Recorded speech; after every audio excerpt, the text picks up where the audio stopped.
I'm Dylan Smith, and welcome to a special episode of the Rosenberg Roundup, the latest in our occasional series of interviews with thinkers and influencers in the world of macroeconomics and finance. Today I'm delighted to welcome an economist and commentator who I have long admired at a distance, mostly via Twitter, latterly X and Threads, and whose insights I'm eager to share. Brett House is currently a professor in economics at Columbia Business School, where he teaches courses on the global economy, markets, and investing. He's divided his career between academia and the public and private sectors, having previously been deputy chief economist at Scotiabank and an economist on the buy side, before that having worked for the World Bank, the IMF, and the UN, among many other roles. Brett currently writes for major finance and news journals, including the Wall Street Journal, the Washington Post, and Barron's, and is a regular live guest on CNBC. We're very pleased today to add our own podcast to that fine roster. Brett, welcome to the show. Great to speak with you, Dylan, and happy to be on this platform with you.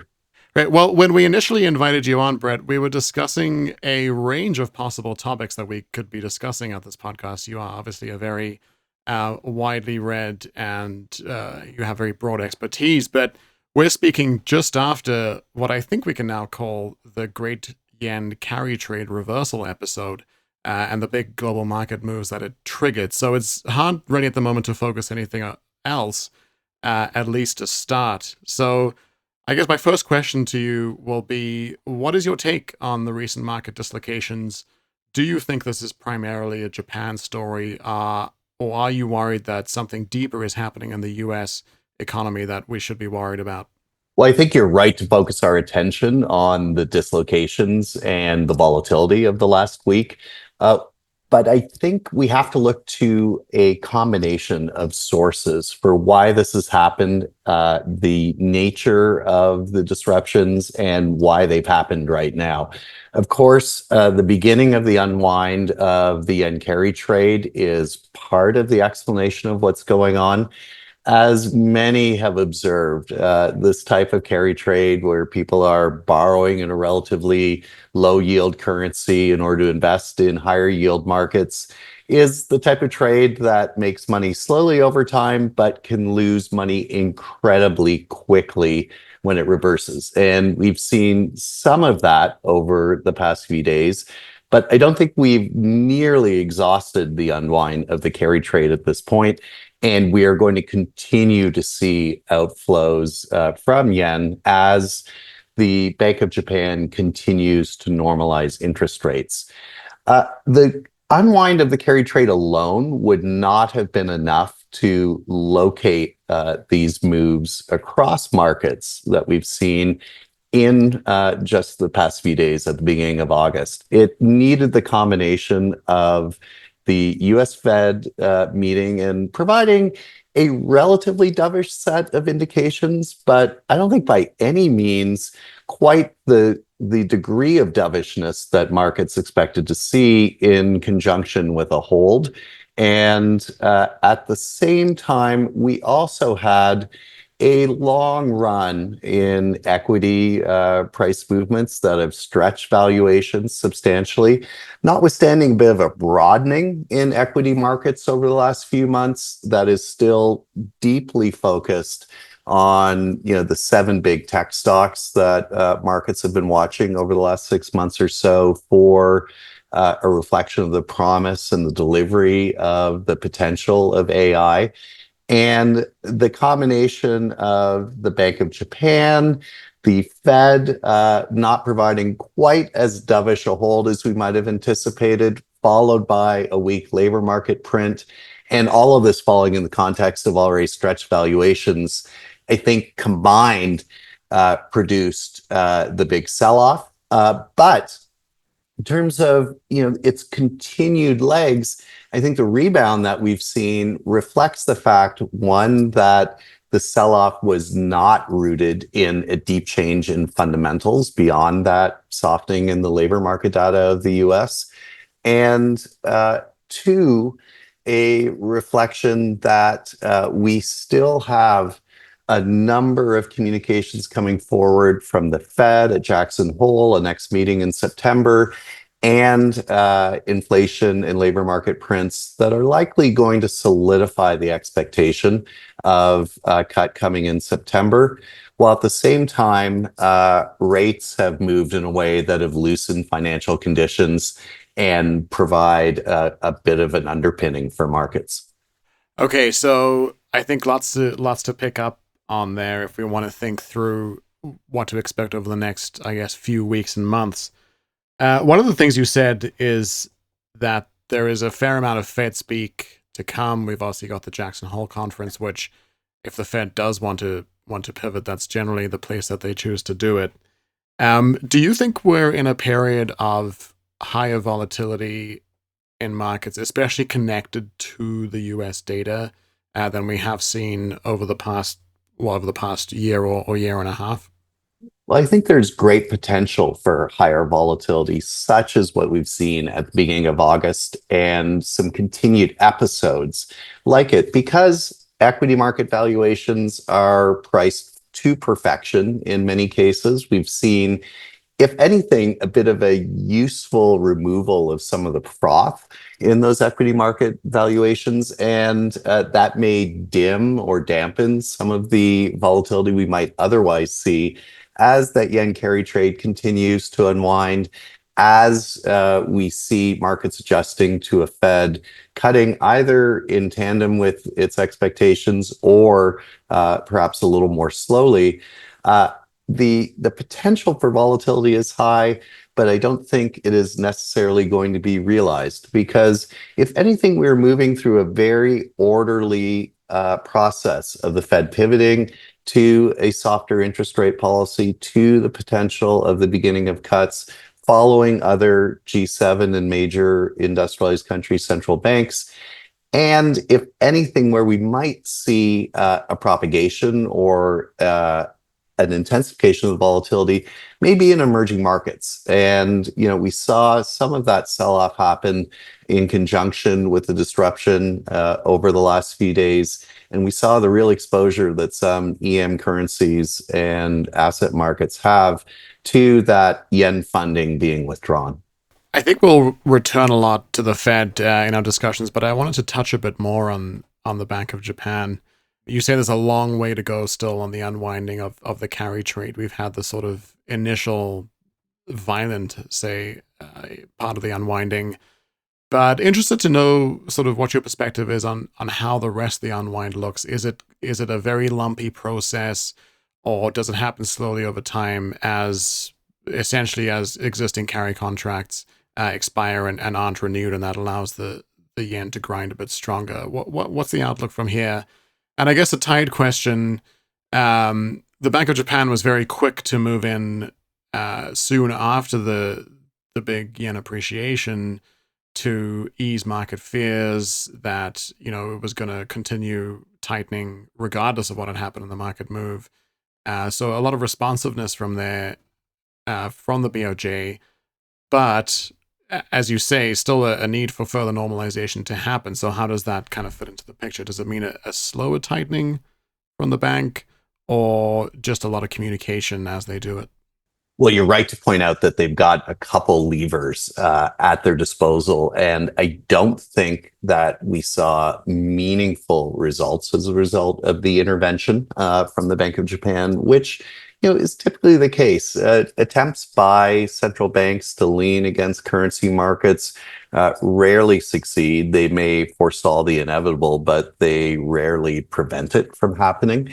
I think what we will see is a continued firming up in expectations that the Bank of Japan is serious about some further normalization in rates, just as we're also seeing the not just prospect, but the realization of further cuts from the Fed and other industrialized central banks.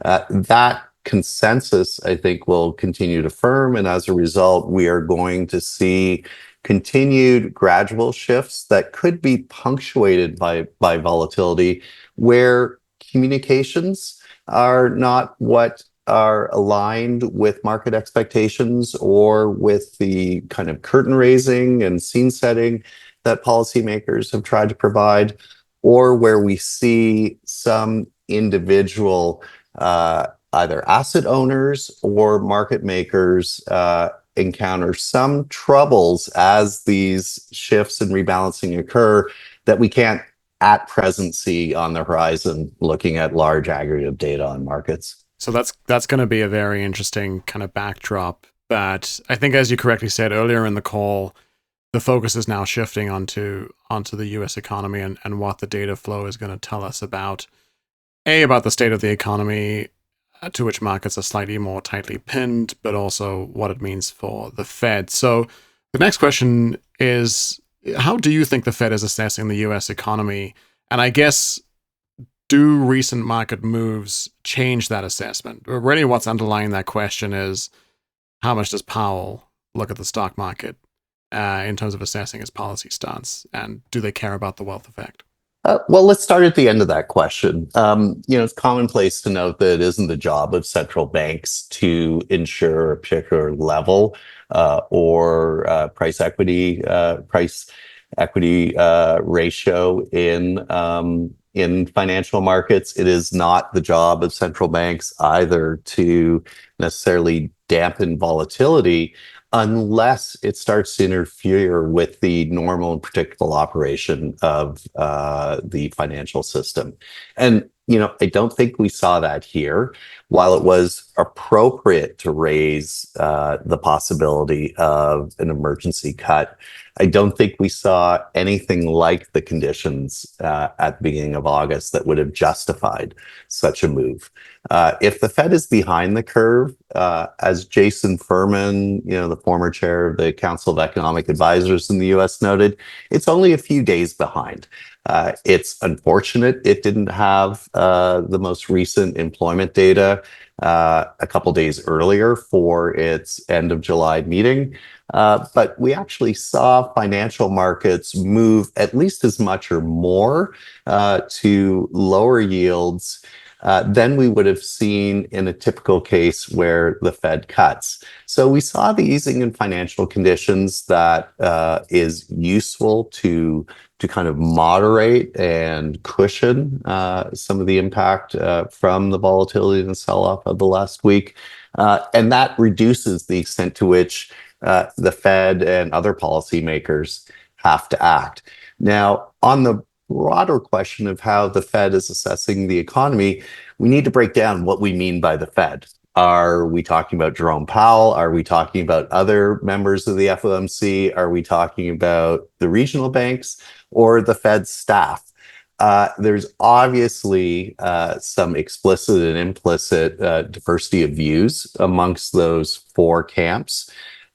We've seen, at least a couple members of the FOMC, I'm thinking of Bullard here, and at least one other Bullard, who have, made it plain that they still have some skepticism about whether inflation is sufficiently under control in order to begin a cutting cycle.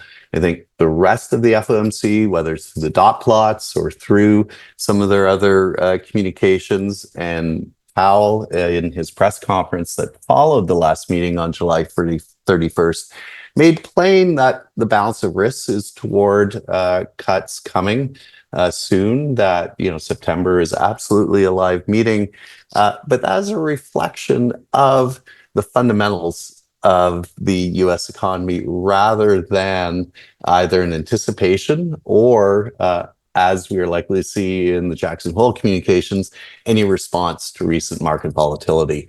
I think across those four camps, there's a broad sense that the U.S. economy continues to glide toward a pretty soft landing. That while we're seeing a cooling in labor markets, we are still seeing rather strong, certainly stronger than forecast growth in the real economy. We are continuing to see relatively strong activity by consumers despite high housing costs and wages and income packages that have kept up with, but certainly not got much ahead of inflation on average, and what are tightening household budgets in many cases. Overall, while things are getting marginally softer, I think the Fed and most policymakers are probably looking at the economy and saying they're pretty satisfied with where things are.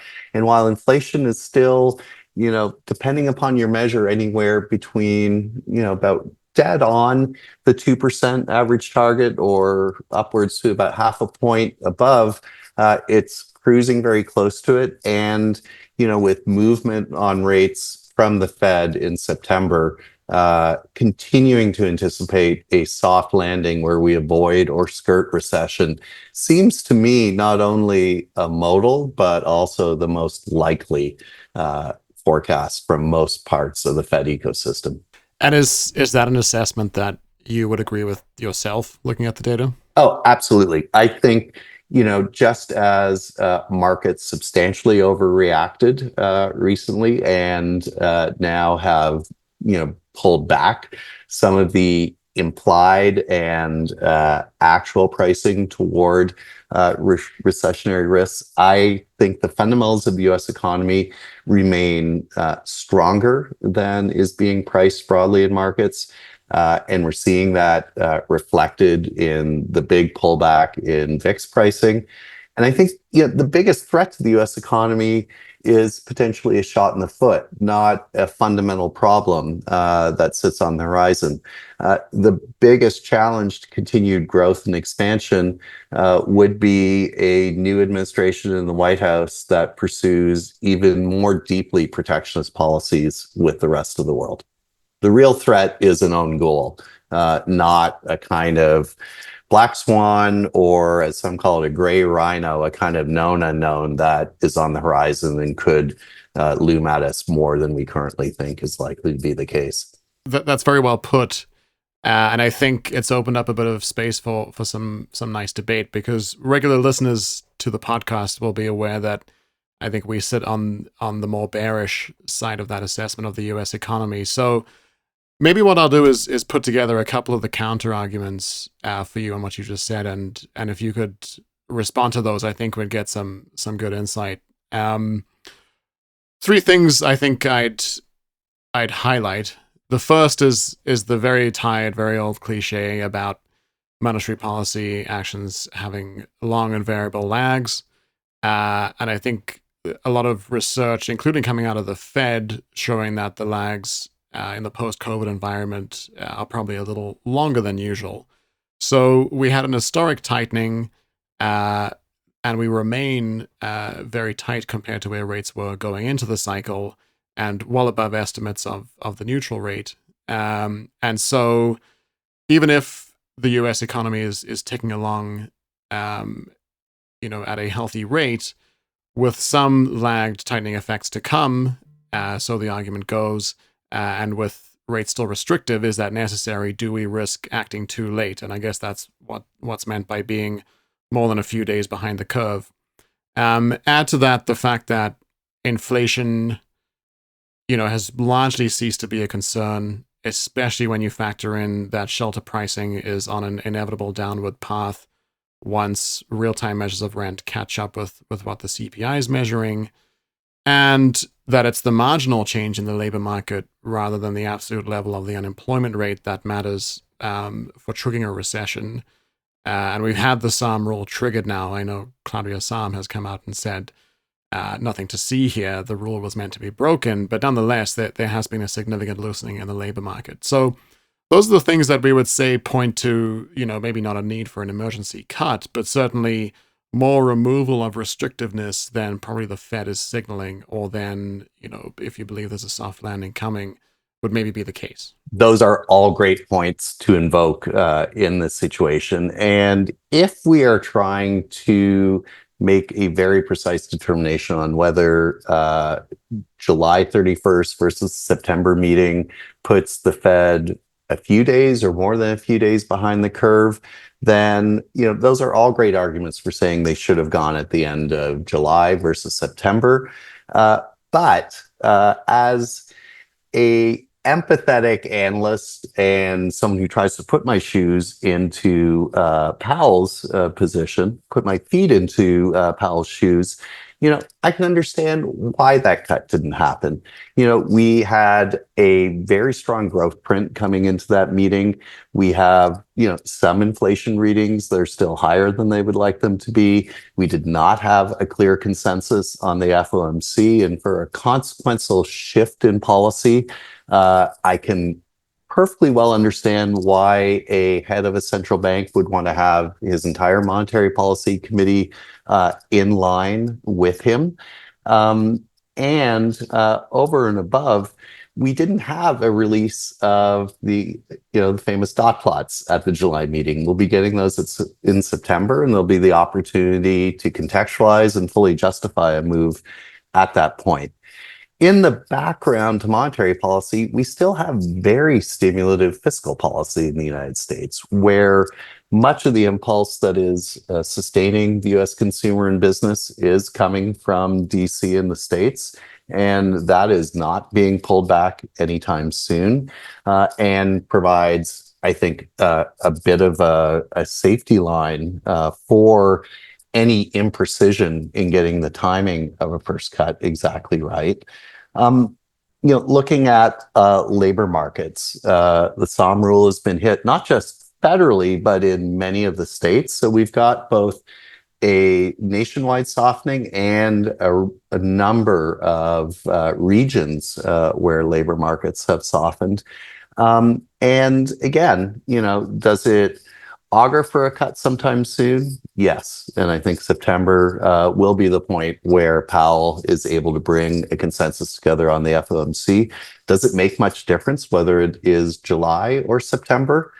I would argue no. And if I were a central bank governor who wants to be sure, along with the members of his monetary policy committee, that he hasn't, made the mistake of cutting too soon, a little bit of caution is merited. That said, as you alluded to, not only have we had inflation cease to be concerned, we've had it cease to be a major concern in the context of really high real rates, higher than neutral, higher than what would be implied by a usual invocation of monetary policy rules of thumb. We have known, and I think Rosenberg has shared this view through most of the year, that cuts have to come, even with some of the ups and downs in the price and macro data that we've seen.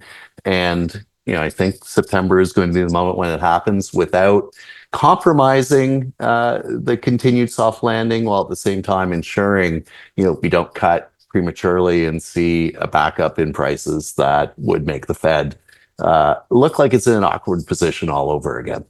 All points very well taken.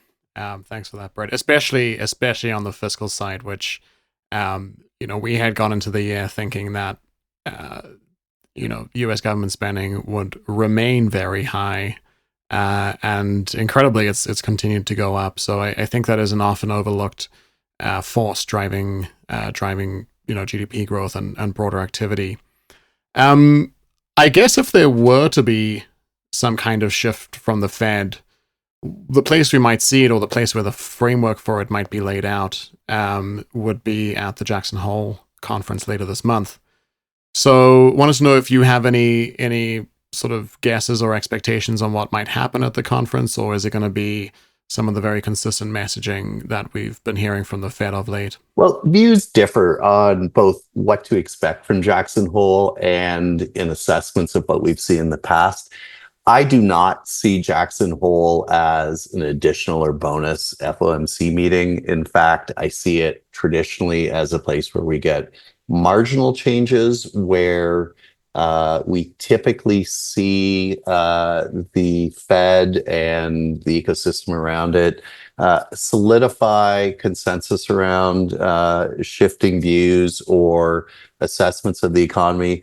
Of course, it was only a few years ago, Jackson Hole, that we saw the shift to average rather than point inflation targeting. So this is by no means a rule. We do get some substantial developments on occasion out of Jackson Hole, but I don't think this is going to be one of those cases.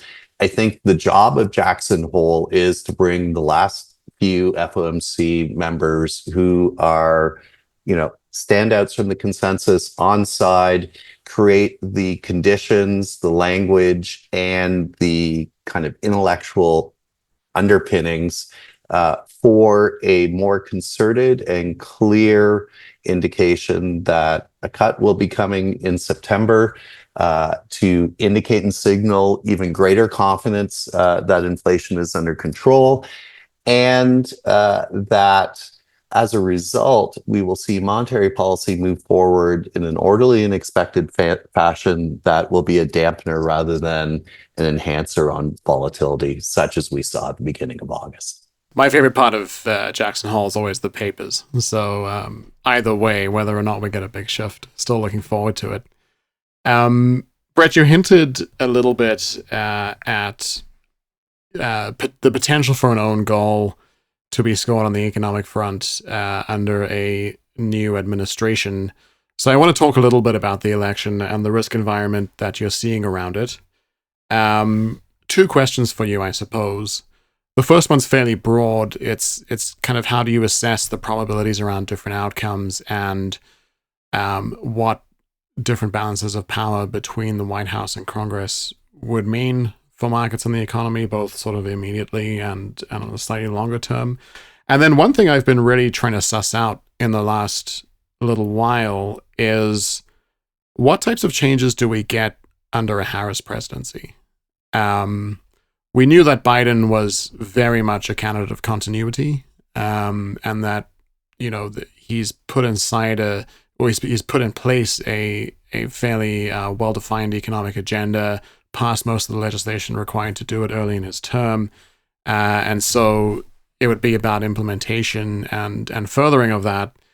Is there any change under Harris? Is there a shift in focus? And how do you think that trickles through into how investors should be thinking about the election? Well, there is going to be a lot of speculation and some hand-wringing around the election and the potential change in economic policy that we'll see.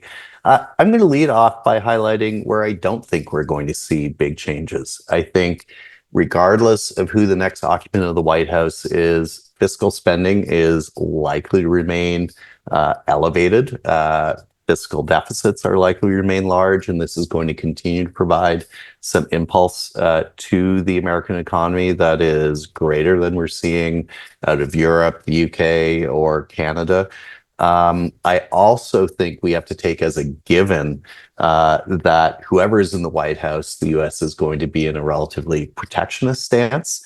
The past indications we've seen from Harris is that she is no lover of free trade agreements or liberalized trade policies. And we are unlikely to see a rollback of the Trump tariffs that were maintained in place under the Biden administration. I think pulling in one more aspect of policy, I think regardless of whether we see Trump or Harris in place, Powell's position at the Fed, which has been speculated about, I think is not under threat, particularly because it's not clear the White House has, even under a Trump administration, the ability or the power to remove or substantially undermine the Fed chair. Now, looking at distinctions, where are we likely to see big differences?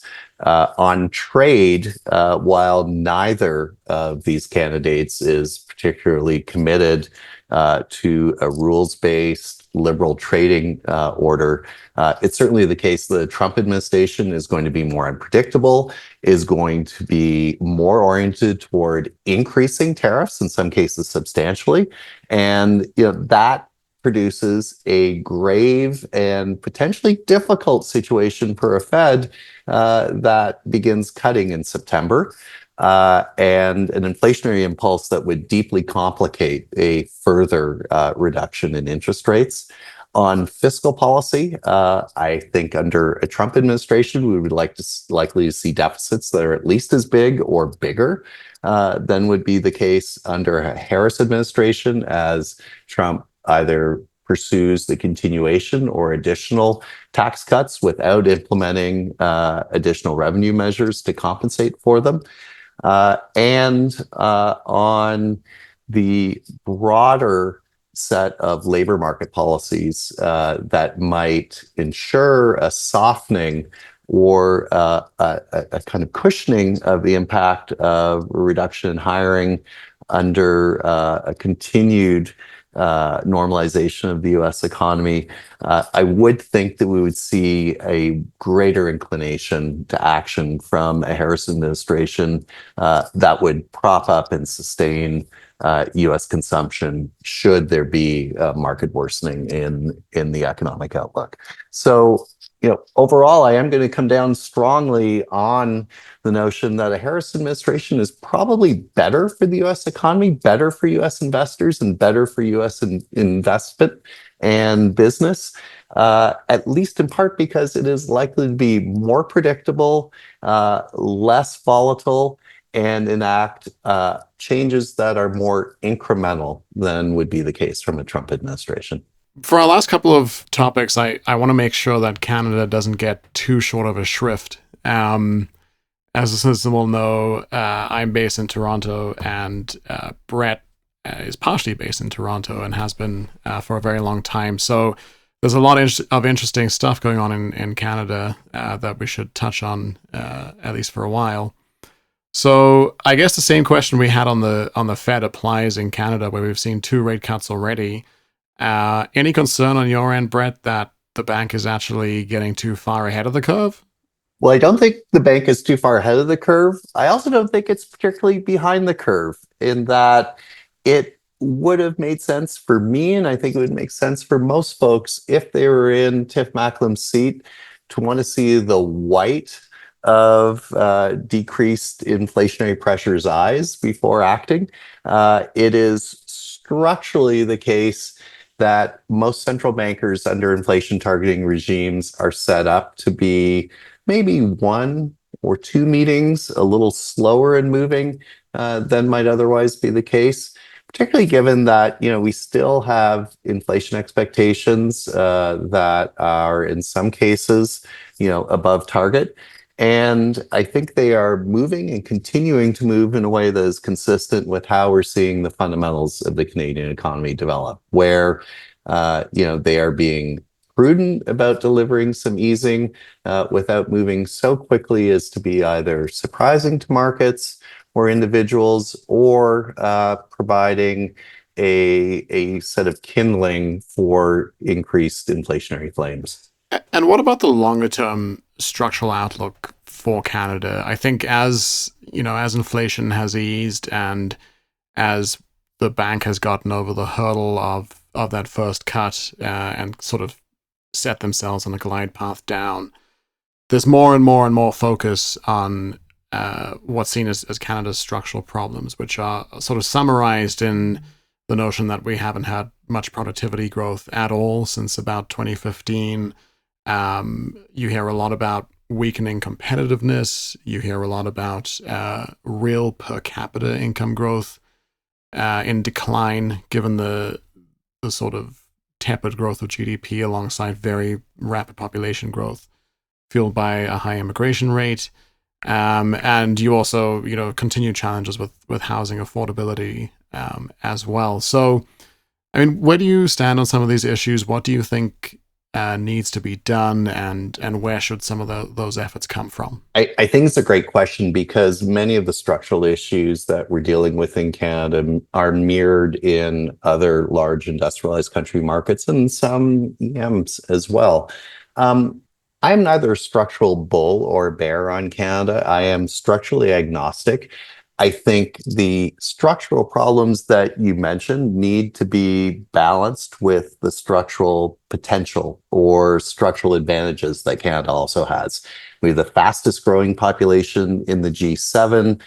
We have incredible resources. We have one of the most educated workforces in the world. We have still one of the most open economies on the planet, and we have free trade agreements that encompass Asia, Europe, and the Americas. So we are at the hub of both trade flows and potentially capital flows, with a populace that can respond to those flows and take advantage of them to a greater extent than almost any other country in the world. But you were absolutely right, and it was apposite to mention some of the challenges that we face. Those challenges can be resolved and responded to, but they require action to do so. We need to make sure, and I'm going to lay out a little bit of a policy agenda here to make sure we realize that potential. The first thing is we need to make sure that Canada remains a place that is welcome for foreign capital. If you look across the economic history of Canada, we have run persistent current account deficits and persistent capital account surpluses to finance them. We have relied on foreign capital to develop our resources, our industry, and our human capital because we have too small a population here to generate a surplus that's sufficient to do so on our own. And if anything, over the last few years, we have dented Canada's attractiveness as a target for foreign capital at the margin. We put some limits on foreigners buying into our housing markets. We changed the inclusion rate on capital gains, and we can debate whether any one of these single things has had a substantial impact in and of itself on foreign capital inflows or investment inside Canada, but neither of them were likely to have been helpful. Particularly on the housing affordability front, there is no way we are going to generate enough capital in Canada to resolve the massive supply imbalance that we have here. That supply imbalance has to be resolved with financing from abroad, and we need to make it very attractive for foreign capital to come in and meet that market imbalance. On business investment, which has been a bit of the bugbear of the Canadian economy over the last 20 years, there is real debate over how serious this problem is. We know that one of the big downdrafts in business investment over the last decade has been from the oil and gas sector, but there's been softness across the business investment space. It's worth remembering that we implemented a number of the policies that both economists such as ourselves and business leaders wanted to try to support business investment. We accelerated the expensing of depreciation under the first Trudeau government. We also matched the tax cuts on the corporate side that were brought in by the Trump administration. And, there were a number of structural measures taken, like the clusters or super clusters and other encouragements to business investment in the tech sector, none of which have produced an appreciable result.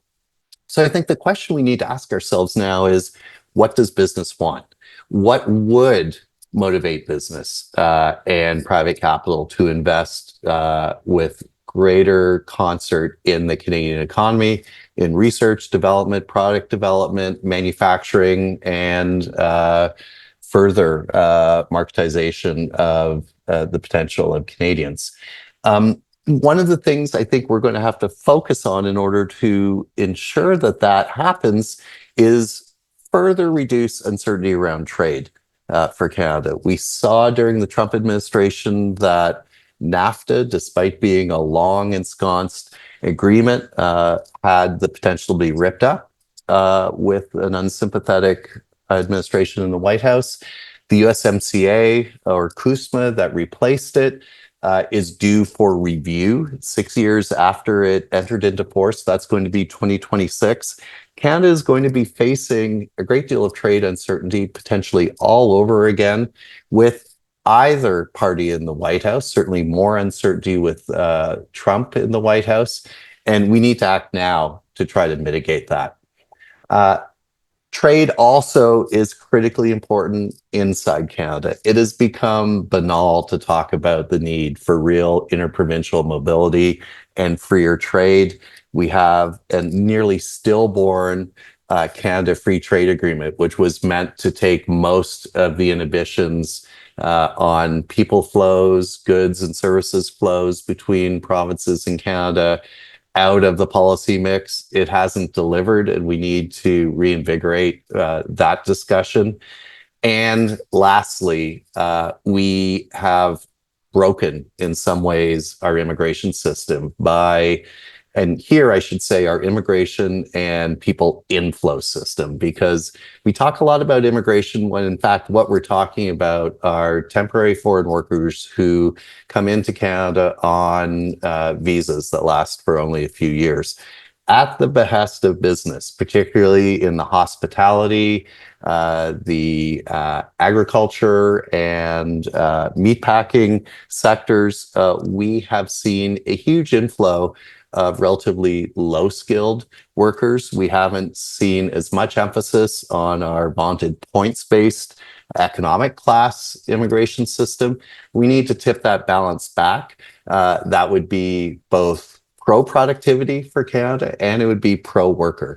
In a lot of ways, the Trudeau government has responded to business that wanted more inflows of low-skilled workers. They delivered it, and it's one of the most anti-worker, anti-average Canadian policies that we could have seen. And it's surprising to me it happened, but we can rebalance that toward more skills-based inflows of people, and that has the potential to boost our productivity.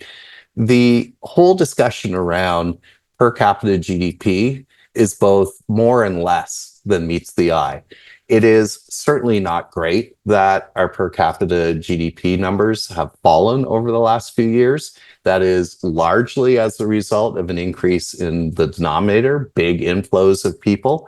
I predict a few years on, that's going to be seen as a great advantage with a younger population than we otherwise would have had, an international population, and one that is increasingly integrated into Canadian society and the Canadian economy that produces bigger gains as we go forward. But further inflows need to be reoriented on that economic class of immigrant. Well, I can only hope that Canada's leaders listen to the podcast, Brett. That was a great summary of what's needed to start to address some of those problems.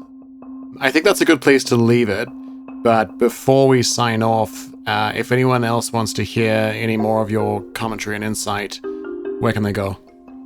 Well, they can check out the Columbia Business School website and social media feeds, and my own. I'm generally at Brett E. House on Twitter and LinkedIn, and I speak with a range of media and then right under my own shingle. Fantastic. Well, thanks so much for coming on. It was great to hear your insight, and looking forward to speaking again in the future.